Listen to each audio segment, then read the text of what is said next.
안녕하세요. 살을 베는 듯한 찬바람이 나부끼는 날씨네요. 추워지니 생각나는 일이 있습니다. 이제는 따뜻하고 포근한 날만 간직하고 싶어 차갑디 차갑던 살얼음 같은 기억을 이 기회를 통해 털어내보려 해요. 저는 40대 초반의 주부입니다. 제 남편과 저는 부모님의 주선으로 마련된 맞선 자리에서 처음 만나게 되었어요. 당시 나이가 26이었던 터라 무슨 맞선이냐며 부모님께 어린 딸을 그렇게 남에게 보내고 싶냐고 눈물까지 쏟으며 거부했었죠. 하지만 처음이자 마지막이라며 좋은 사람이라는데 놓칠 수 없다고 애원하듯 몇 날 며칠을 저에게 부탁하는 통에 나갔던 거예요. 그런데 민망하게도 그때 처음 본 남편과 눈이 맞아버렸고 짧은 연애를 마치고 결혼까지 하게 됐어요. 제 남편은 성인이 되자마자 사업을 시작했고 많은 사업을 하면서 시행착오를 겪었어요. 그로 인해 얻은 노하우로 결혼 직전에 시작한 사업이 대박을 쳤어요. 꼭 결혼 전에 일을 벌려야겠냐는 만류에도 흔들리지 않더니 그 고집으로 성공의 쾌거를 맞이하게 된 거죠. 그 덕에 신혼 때부터 알뜰살뜰 살아본 적이 없어요. 사고 싶은 건 사고 먹고 싶은 건 먹으면서 남부럽지 않은 넉넉한 살림을 꾸리며 지냈거든요. 거기다 남편은 자신의 이상형이 현모양처라며 저더러 바깥일할 생각 말고 안사람으로서 내 조언 잘해주면 좋겠다고 하기에 결혼한 후로는 일까지 그만두고 아내의 역할에만 전념하며 가족을 챙겼어요. 평범함의 표준인 친정과 달리 시댁은 경제적으로 여유가 있어 금전적으로 시댁을 신경 쓸 일도 전혀 없었어요. 오죽하면 필요한 게 없으니 생일 선물도 짐이라며 하지 말라고 하실 정도였다니까요. 되려 시부모님이나 남편이나 자기들 말고 친정의 용돈이라도 더 챙겨드리고 좋은 게 있으면 항상 친정 먼저 챙기라고 하셨어요. 어머님, 제가 얼마 전에 백화점 갔다가 너무 예뻐서 어머님께 딱 어울릴 것 같아 하나 사봤어요. 지나칠래도 눈에 밟혀서 그냥 올 수가 있어야죠. 아유, 뭘 이런 걸 사와. 그 돈이면 네가 필요한 거나 하나 더 사지. 참, 나 줄 게 아니라 사돈댁한테 잘 어울리겠네. 사돈댁한테 선물해줘. 하지만 이건 어머님 생각하면서 산 건데 어떻게 저희 엄마한테 드려요. 이번만 받아주세요. 네? 내가 우리 며느리 성의 봐서 이번만 받는 거야. 알겠어? 다음부터는 굳이 챙길 필요 없어. 정 챙겨주고 싶으면 아들이랑 시간 내서 밥이나 함께 하고 말자. 그래도 오고 가는 정은 함께 식사하는 자리에서 시작하니 말이야. 그럴게요. 이야기 나온 김에 그럼 약속 잡을까요? 남편이 일 때문에 바쁘니까 미리 시간을 잡아야 맞추기 수월하다고 하더라고요. 제가 근사한 곳으로 예약할게요. 분위기 있게 오붓하게 식사해요. 그래, 좋다. 사돈댁이랑도 날 잡아서 외식도 좀 하고 우리랑만 자리 마련해서 함께 시간 보내면 얼마나 서운하시겠어. 귀한 딸 빼앗겼다는 원망 나는 듣기 싫다. 이런 시댁을 만난다는 건 정말 행운 아닌가요? 며느리와 사돈댁에 이렇게 신경을 써주는 집안이 몇이나 되겠나 싶었어요. 그러니 당연히 저도 친정 부모님도 시집을 잘 왔구나 하는 생각이 많이 들었죠. 이 덕에 저는 가족 중 그 누구의 눈치도 볼 필요 없이 원하는 만큼 얼마든지 친정을 챙겨왔어요. 경제적으로는 용돈을 자주 넉넉히 드렸고 쇼핑을 가서도 꼭 친정 부모님 것을 구매해 선물했어요. 외동인 제 아이의 교육도 부족하지 않도록 연령에 맞게 좋다는 것은 다 시켜봤을 정도로 투자했고요. 저도 원하는 게 생기면 금액에 연연하지 않고 샀어요. 저를 시기하는 남이 봤을 땐 남편이 벌어다 준 돈을 생각 없이 흥청망청 쓴다고 손가락질하겠지만 제 생활로 인해 쪼들린다거나 저축을 못한다거나 하는 일은 없었어요. 그저 우리 가정의 형편에 맞게 쓴 것일 뿐이었죠. 세상에 돈이 전부는 아니지만 살면서 풍요로움을 누리게 해주는 것 중 하나는 돈이잖아요.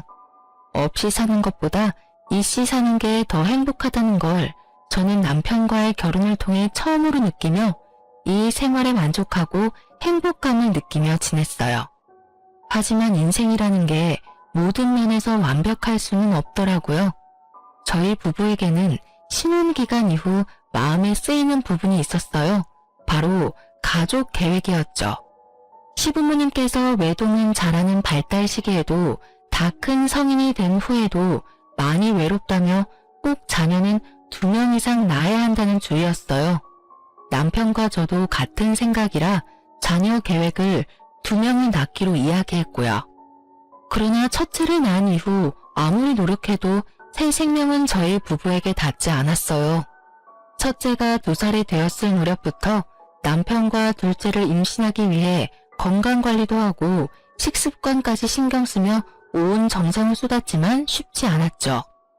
첫째 출산 후 5년쯤 지나고부터는 슬슬 노산이 걱정되어 조급해졌었어요. 그래서 남편과 저는 혹시 무슨 문제라도 생긴 건 아닐까 하는 마음에 출산한 경험이 있음에도 불임 검사까지 했어요. 다행인 것은 우리 부부에게 문제가 있는 게 아니라는 것이었어요. 되려 둘 다 너무 건강하다는 결과를 받았거든요. 하지만 희망과도 같은 그 결과로 인해 시간이 흐를수록 더욱 찹찹해져만 갔어요. 그렇게 한 해 두 해 시간이 흐르다 보니 첫째 아이가 8살이 다 되었고 그때까지도 임신 소식은 없었어요. 결국 결혼한 지 10년 가까이 되어가니 둘째 임신이 되지 않는 것이 전부 제 탓으로 돌아오기 시작했습니다. 자녀가 최소 2은 있어야 한다던 시모는 제가 노산의 나이에 접어들자 아이가 생기는 것도 좋지만 언제나 건강이 우선이라고 말씀했어요. 그리고 첫째 아이가 5살이 되었을 때는 조금은 손주에 대한 마음을 내려놓았던 건지 첫째만 있어도 괜찮다고 말씀하셨죠. 물론 남편은 여전히 자녀 계획에 관한 생각이 확고했고 포기하지 않았어요. 그런데 첫째가 7살이 되었을 때부터였어요. 다 내려놓은 줄 알았던 시모까지 남편과 합세해서 한약이라도 더 강하게 지어 먹기라도 하라며 타박했죠. 예, 내가 정말 이런 말까진 안 하려고 했는데 해도 너무한 것 아니니? 어떻게 된 게 사지 멀쩡하다면서 이렇게까지 임신이 안 될 수 있어? 너 한약 지어 먹으랬더니 임신하기 싫어서 임신 안 되는 약 지어 먹고 있는 것 아니야? 그러지 않고서는 이럴 수 없지. 긴 세월 기도한 성의를 봐서라도 삼신할미가 점지를 해줬을 거라고. 어머님, 그게 무슨 말씀이세요? 제가 얼마나 간절하게 바라고 있는 줄 아시잖아요. 그래서 매번 친정엄마와 함께 한의원 가서 약 지어와 꼬박꼬박 챙겨 먹고 있고요. 사돈이 지어준 게 얼마나 효과가 있겠니? 그 싸구려 동네에 허름한 한의원이나 가서 지을 게 뻔한데 돈 신경 안 쓰고 좋은 한의원 가서 좋은 약을 써야 효과가 있지. 평범하기 짝이 없는 남들도 다 먹는 약 지어준 게 뭐 대단한 거라고 그걸 먹으면서 버티고 있어? 내 아들 속만 태우면서 말이야. 어머님, 재은이 아빠가 둘째 갖기 위해 마음고생하고 있다지만 그렇다고 제 친정 무시하는 말까지 서슴없이 하시면서 깎아내리는 건 아니죠. 친정엄마가 여기저기 묻고 물어서 실력 있는 한의원 찾아서 진료받고 지어온 약이에요. 고만고만한 동네 사람들한테 물어봤자 고만고만한 곳 알려주지 않겠니? 이번엔 잔말 말고 내가 연결해준 한의원 가서 약 싹 바꾸렴. 내 아들만 불쌍하지. 노력한다시고 싸구려 한약이나 먹으면서 몇 년을 임신이 안 된다며 답답해한 꼴이라니. 예, 남자가 건강한데 애가 안 들어쓰는 건 무조건 여자 문제인 건 알지? 늘 제게 괜찮다고 말해주던 시모였기에 저는 시모가 쏟아낸 말들에 큰 충격을 받았어요.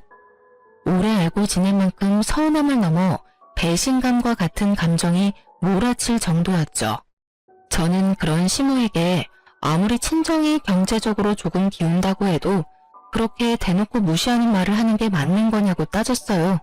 시모는 그런 저를 쏘아보고는 아이고, 머리 검은 짐승 거두는 게 아니라더니 여태 잘 대해주고 잘 챙겨주는 건 눈꽃만큼도 생각 못하고 듣기 싫은 소리 조금 했다고 어디 시어미한테 따박따박 말대꾸까지 하니? 안타까운 마음이라도 지켜야 할 선이라는 게 있는 것 아닌가요? 제가 임신을 하고 싶으면 하고 하기 싫으면 안 할 수 있는 것도 아니잖아요. 저는 이날 처음으로 돈이 사람을 만든다는 말을 뼈저리게 느꼈습니다. 돈이 주는 여유가 안정감만이 아닌 오만함도 뒤따라오는 거라는 것을 알게 되었죠. 그리고 시모가 그렇게 친정을 챙겨주라고 했던 것도 시댁의 경제력을 과시하기 위함이었다는 것까지도요. 시모는 그날 오갔던 대화를 남편에게 이야기했는지 퇴근하고 돌아온 남편도 저를 바라보는 눈빛에 성이 잔뜩 나 있었어요.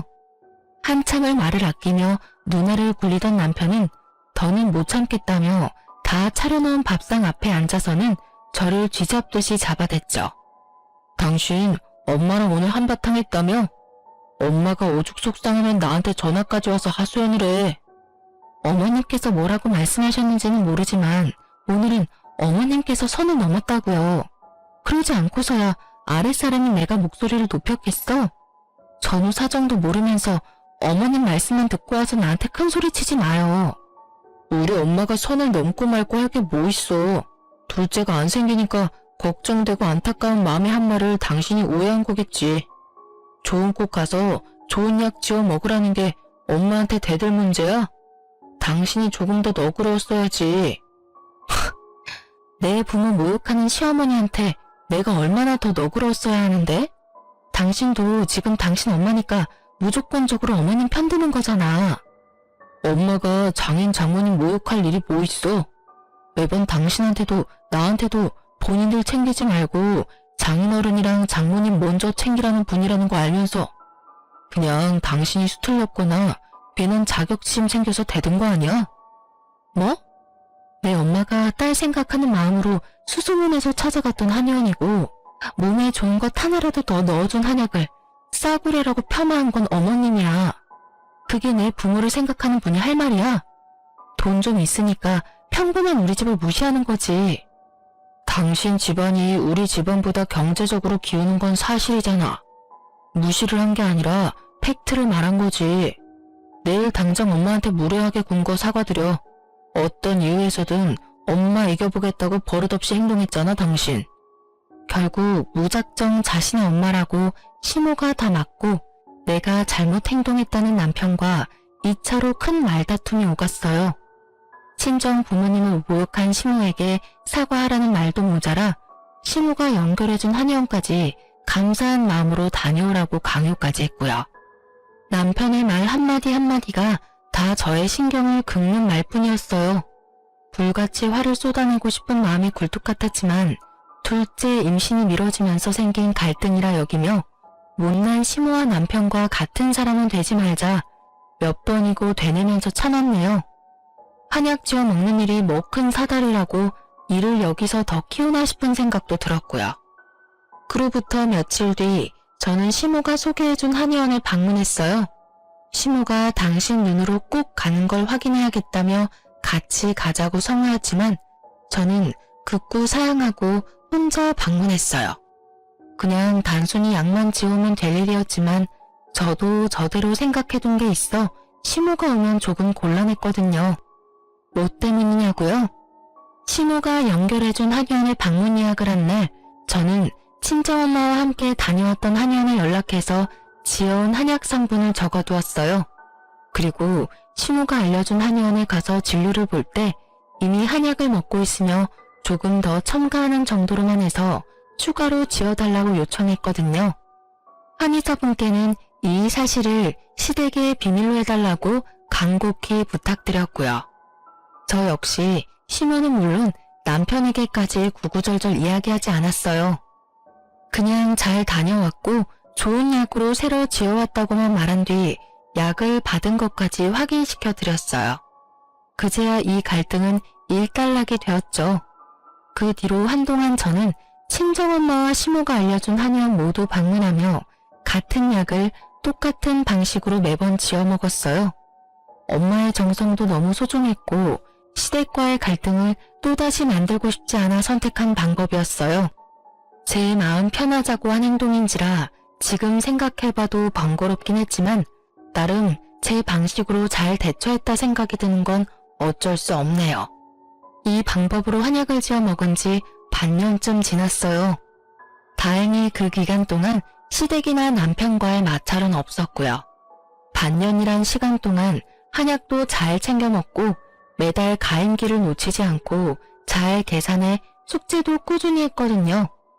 하지만 길다면 긴 시간임에도 여전히 둘째 임신은 깜깜무소식이었어요. 되려 생리불순으로 인해 기대와 실망감만 반복해서 심어줄 뿐이었죠.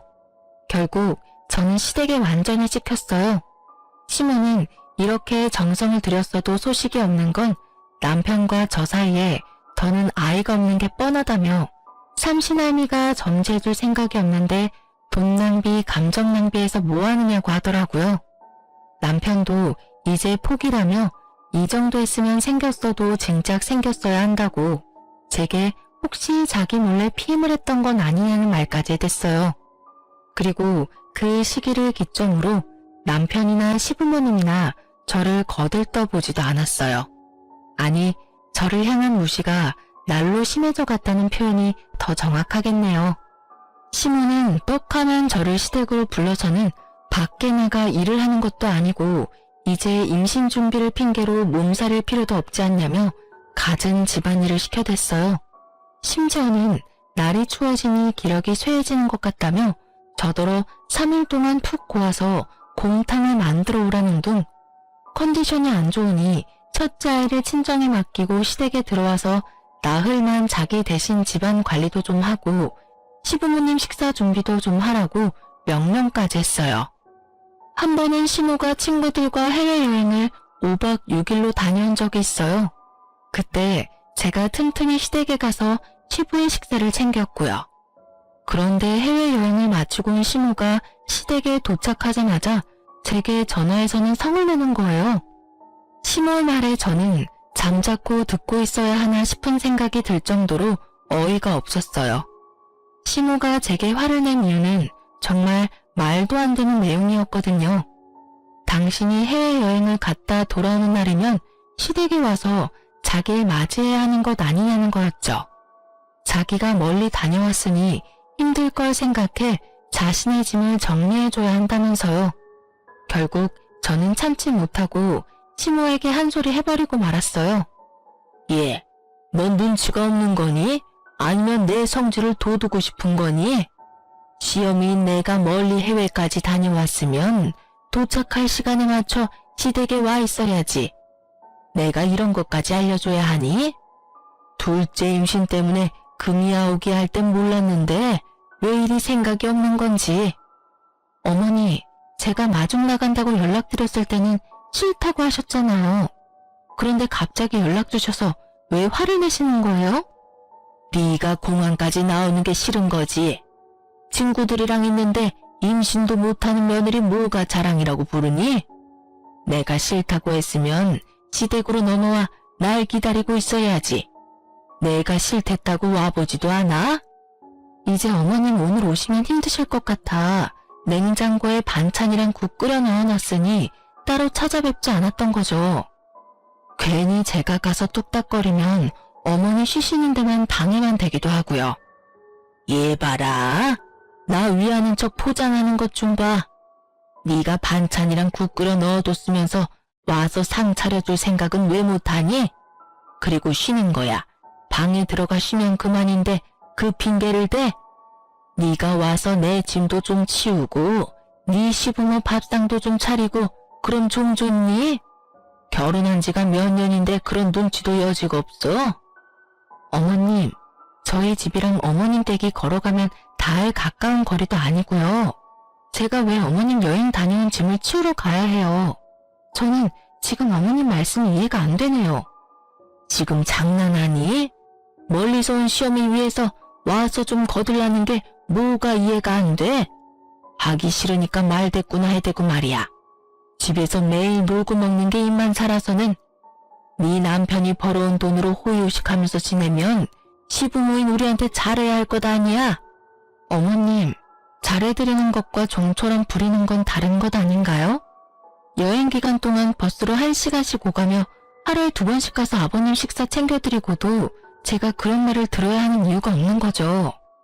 저요, 어머님 며느리지 가정도 아니에요. 기다리시던 둘째 손주 품에 안겨드리지 못한 건 너무 죄송스러운 마음이지만 그걸 이유로 함부로 대하지 말아주세요. 저를 대하는 태도가 확연히 변한 시모에게 그간 쌓인 감정을 쏟아냈어요. 물론 또 시모는 남편에게 연락해 고자질했고 남편은 전처럼 또 시모에게 사과하라며 제 말은 들어보려고 하지도 않았어요. 하지만 이번만큼은 굽히지 않았어요. 되레 남편에게 둘째를 포기한 뒤로 시댁 식구 모두 나를 막대하는 걸 언제까지 참아줘야 하냐며 큰 소리를 내버렸어요. 남편은 저더러 여자가 임신도 못하면 쥐 죽은 듯이 살아야지 뭐 잘났다고 목소리를 높이냐더군요. 그 순간 이런 생각이 들더라고요.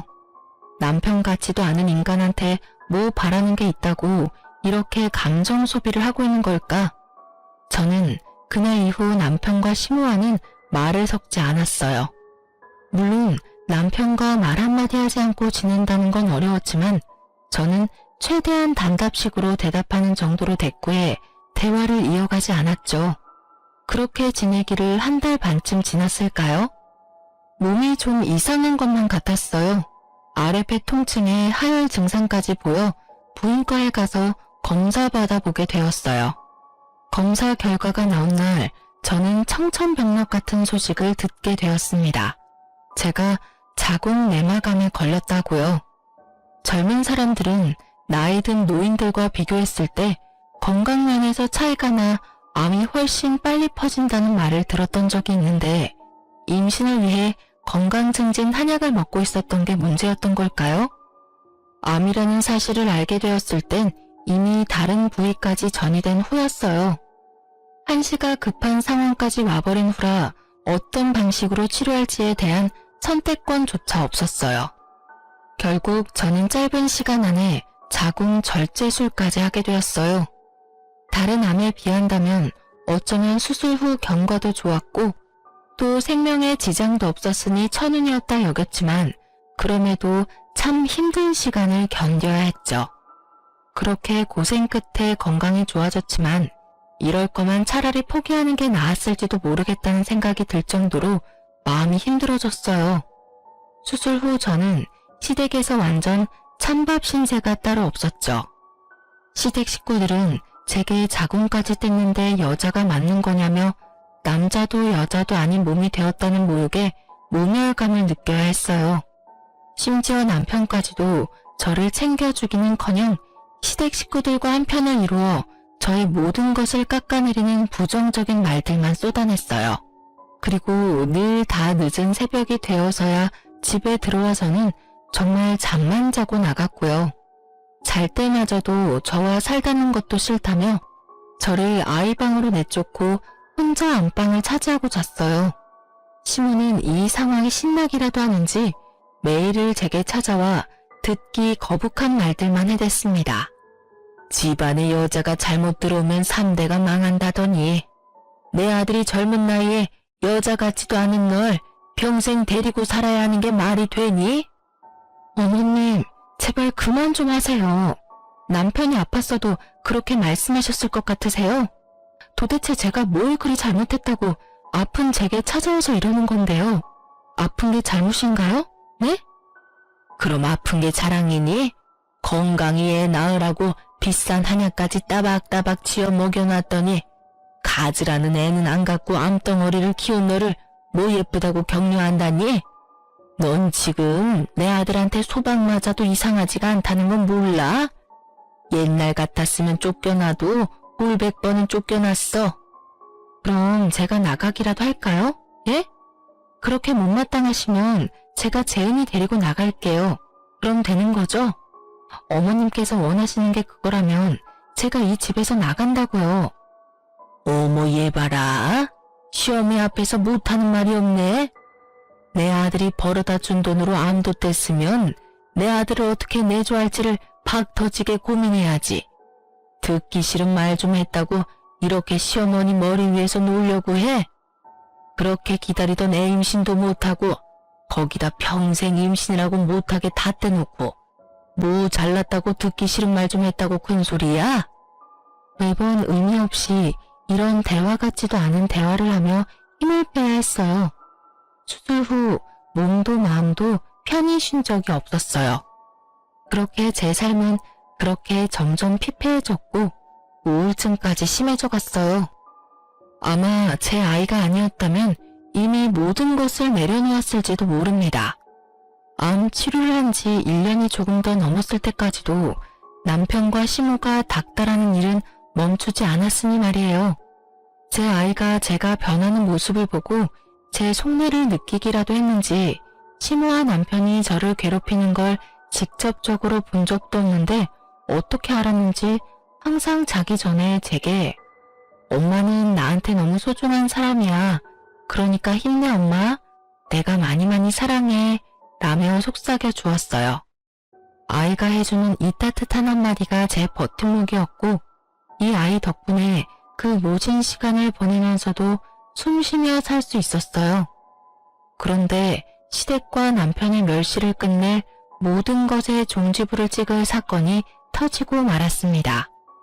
그날따라 남편이 집에 일찍 들어와서는 안 하던 집안일을 돕고 저를 살피는 말들을 해주더군요. 순진하다 못해 멍청했던 저는 바보같이 남편의 그런 행동에 감동했고 마음이 녹았어요. 남편이 이제 우리 가족을 위해 다시 마음을 다잡았나 보다고 생각하면서 말이죠. 하지만 며칠 뒤 남편이 행동을 잠시 고쳐먹었던 그 이유를 알게 되었어요. 딸이 친정에서 자고 오겠다며 유난히도 고집을 부렸던 날이었어요. 친정 부모님께서도 딸의 방문을 눈이 빠져라 기다리고 있었다고 해서 저녁쯤 아이를 친정에 데려다주고 왔어요. 그런데 딸이 없다는 걸 어떻게 알았는지 남편은 그날 집에 갓 태어난 아기를 품에 안고 집에 들어온 겁니다. 저는 그 아기를 보고 너무 기함했어요. 온몸이 부들부들 떨려 말이 안 나오는 걸 기를 쓰고 입을 움직여 그 아기의 정체를 물었어요.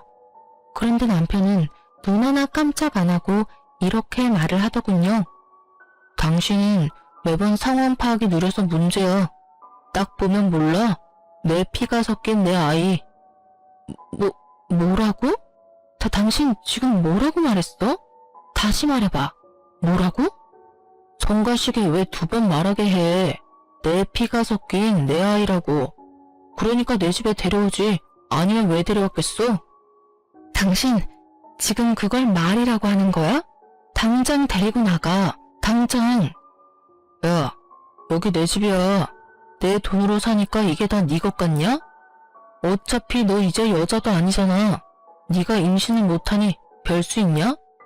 그래서 내가 우리 재은이 동생을 만들어 온 거야. 야, 너 진짜 네가 인간이야? 인간이냐고. 재은이 동생? 말 같지도 않은 소리 짓거리지 마. 넌 그냥 멀쩡한 가정 두고 바람핀 인간 쓰레기야, 이 쓰레기 자식아. 말이 심하네. 네가 둘째 임신이 잘 됐으면 내가 밖에서 애를 만들어 왔겠냐? 이게 다 네가 문제라 내가 수습한 거 아니야. 어차피 애 엄마는 애 키울 자신 없다니까 그냥 우리 애로 키우면 그만이야. 이 집에서 식충이처럼 밥이나 축내는 네가 대신 키우면 도우면 되니까 나도 덜 짜증나고 얼마나 좋냐? 나 일 덜 끝나서 나가야 되니까 집에서 애나 잘 봐. 남편은 자기가 번 돈으로 집에서 밥 축내지 말고 남의 여자한테서 낳은 애를 키우라며 안고 있던 아기를 침대에 누이고는 그대로 집을 나가버렸어요. 제가 아무리 울부짖으며 남편을 불러세워도 들은 척도 하지 않고 말이에요. 저는 부들거리는 손으로 시모에게 연락해 네 귀한 자식이 바깥에서 바람을 피는 것도 모자라 애까지 만들어 왔다고 당장 애를 데리고 가라고 고성을 지르며 난리를 쳤어요. 시모는 제 말이 채 끝나기도 전에 집으로 오겠다며 전화를 끊더군요. 저는 그런 시모가 아무리 못됐어도 사람은 사람인가 보다 싶었지만 그건 제 착각이었어요. 남편보다 더 시모가 악질이라는 사실을 시모가 우리 집에 오자마자 깨닫게 되었거든요. 시모는 현관을 열어주자마자 포르르 안방 침대로 가서는 아기를 보고는 좋아서 어쩔 줄을 몰라 하더군요.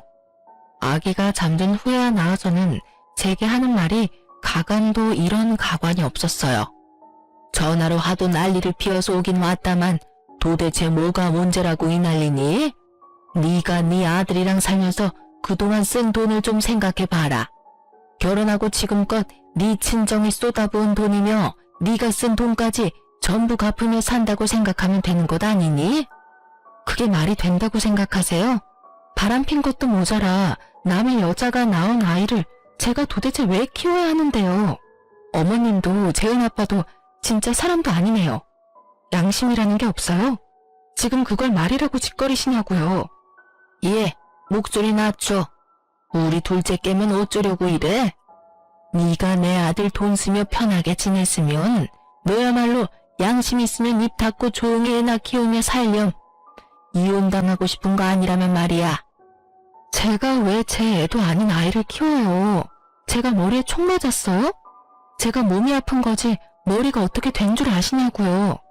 어디 어머님이 바라던 둘째 아이 어머님이랑 어머님 아들이 알아서 키워보시던가요. 저는 더는 이 집안에 발들이고 있고 싶지 않아 말이 끝나기 무섭게 저와 제 딸아이 짐을 챙기기 시작했어요. 시모는 그런 절 보더니 감히 어딜 나가려고 짐을 싸냐며 제 옷을 잡아 끌고 짐 가방을 뒤엎으며 방해했댔죠. 그렇게 몸씨름을 한 지 30분쯤 지났을까요? 아기가 잠에서 깼는지 울음을 터뜨렸고 시모는 부인학회 아이에게가 어르고 달래며 제게 욕설을 해대며 짐 가방을 발로 차댔어요. 저는 더는 안 되겠다 싶어 짐이고 뭐고 그냥 집을 나서려는데 현관이 열렸어요. 그런데 이 개념 상실한 인간이 일이 있다고 나가놓고 애 엄마라는 여자를 끼고 집을 들어온 겁니다.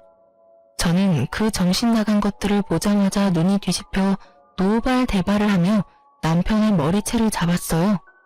옆에 서 있던 상간녀가 놀란 토끼 눈을 하고는 저를 뜯어말리기 바빴죠. 뒤에서 시무가 한 팔로 제 허리를 잡고 당기는 바람에 남편과 떨어졌고 그 순간 시무가 상간녀에게 건넨 말에 몸에 힘이 쭉 빠졌어요. 시무는 그 상황에서 상간녀에게 사과를 하는 거예요. 전혀 정신이 나간 여자라며 많이 놀랐으면 미안하다고 말이에요. 네, 시무와 상간녀는 첫 만남이 아니었던 거죠. 이미 서로 잘 알고 지낸 듯 이 상황에서도 대화가 물 흐르듯 자연스러웠어요. 따져 물을 필요도 없이 그들의 관계를 알았어요. 그 아이의 친모라는 여자는 저와 맞선을 보기 전에 남편과 맞선을 봤던 여자였고 어렸을 적부터 남편과는 동네에서 함께 자란 여자더라고요. 남편이 결혼 초에 그렇게 많이 이야기했던 동네에서 자기가 좋다며 따라다니던 여자예요. 어떻게 아냐고요? 시무가 너무도 자연스럽게 상간녀의 이름을 부르더니 날로 예뻐진다.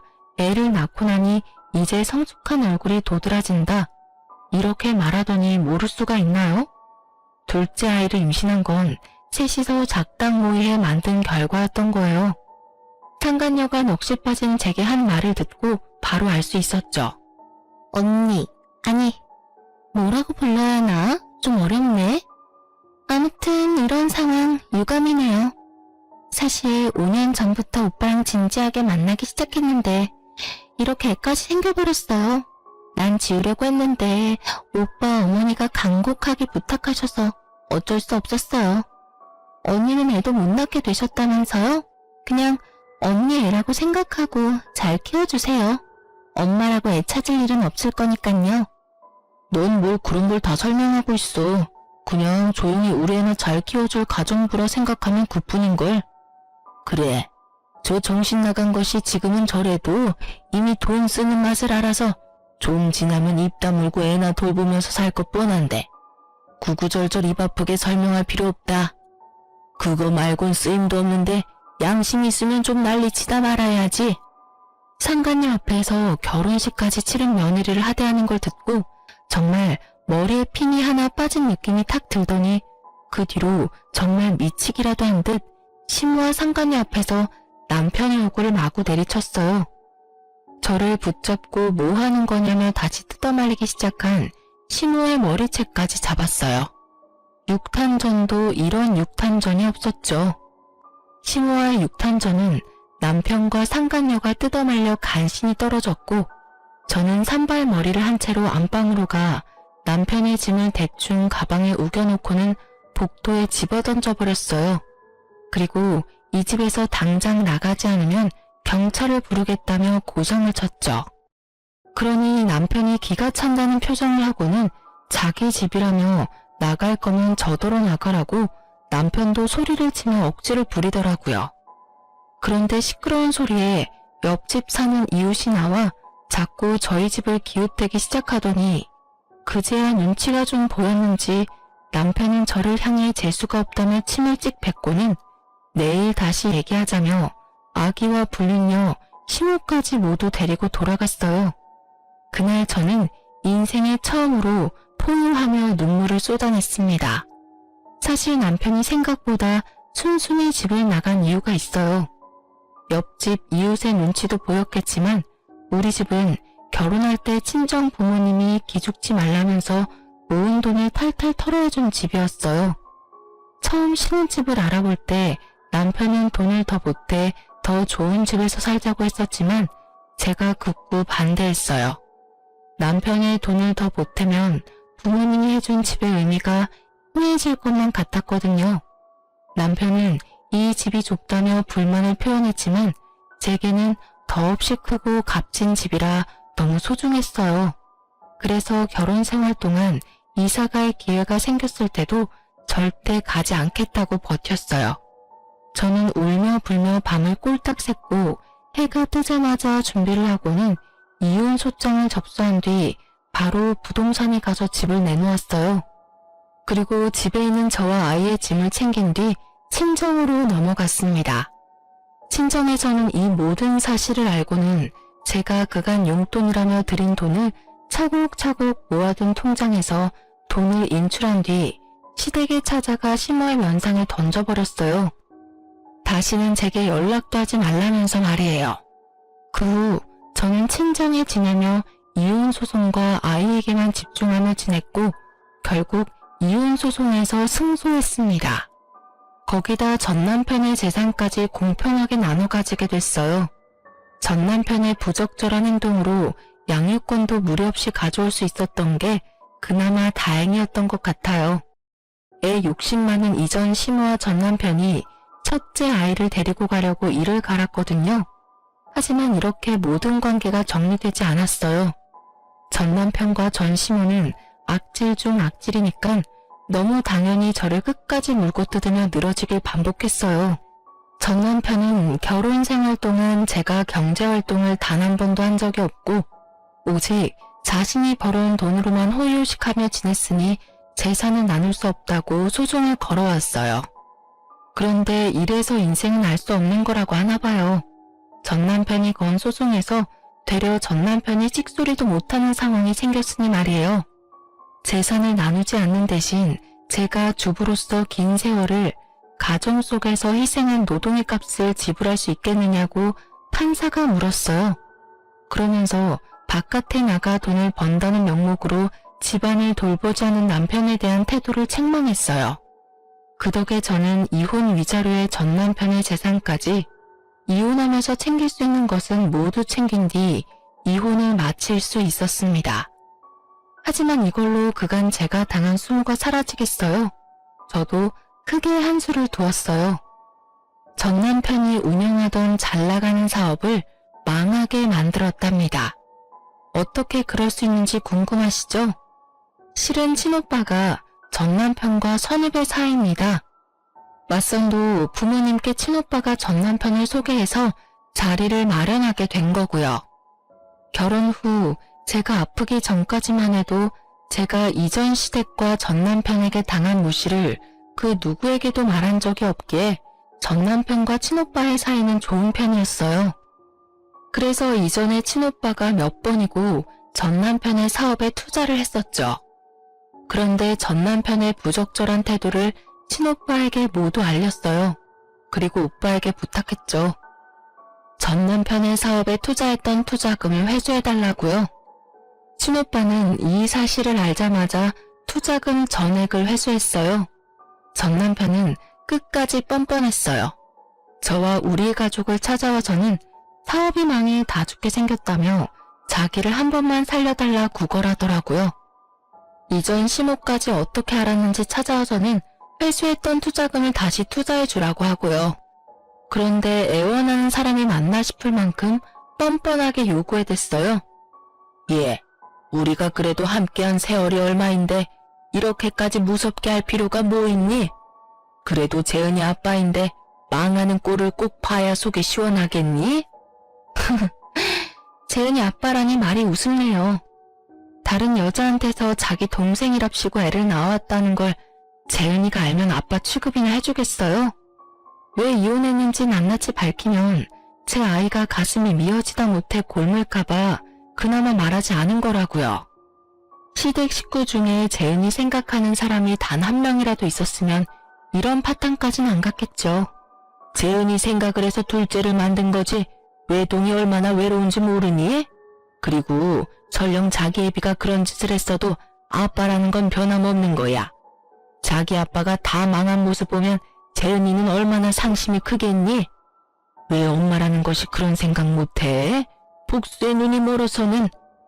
그럼 당신도 당신 남편이 둘째랍시고 밖에서 애 달고 왔으면 너그러운 마음으로 당신 첫째를 생각해서 참고 감내할 수 있어? 그리고 그 상황이면 당신 첫째가 당신 남편을 이해할 수 있을까? 말 같지도 않은 소리 짓거리지 말고 다신 우리 눈앞에 나타나지 마. 당신 아들이 망하는 것도 다 당신들 업보니까. 나중에는 사업장이 부도가 나 넘어갈 위기까지 처하니 짝싹 빌며 자신들이 모두 잘못이라며 제발 도와달라 애원하더군요. 그러면서 상간녀의 아이는 자기 호적에 올리지도 않겠다며 상간녀에게 보내거나 그것도 마음에 안 들면 고아원에 보내겠다는 말까지 하는데 인간도 아니다 싶더라니까요. 저는 이런 전남편이 너무도 넌더리가 나 제 바지가랑이를 붙들고 말하고 있는 전남편을 발로 뻥 차버렸어요.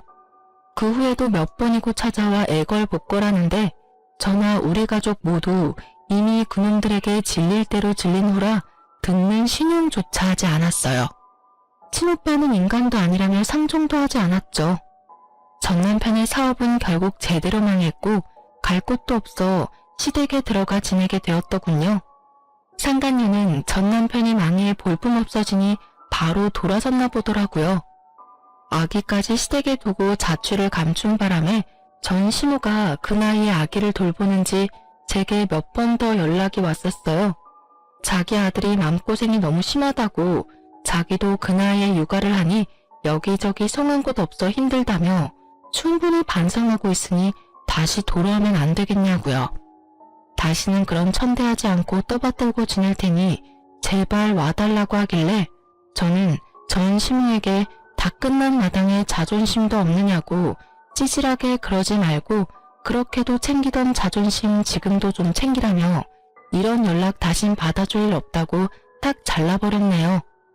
요즘은 건강 회복이 많이 돼서 저도 작게 사업을 시작했어요.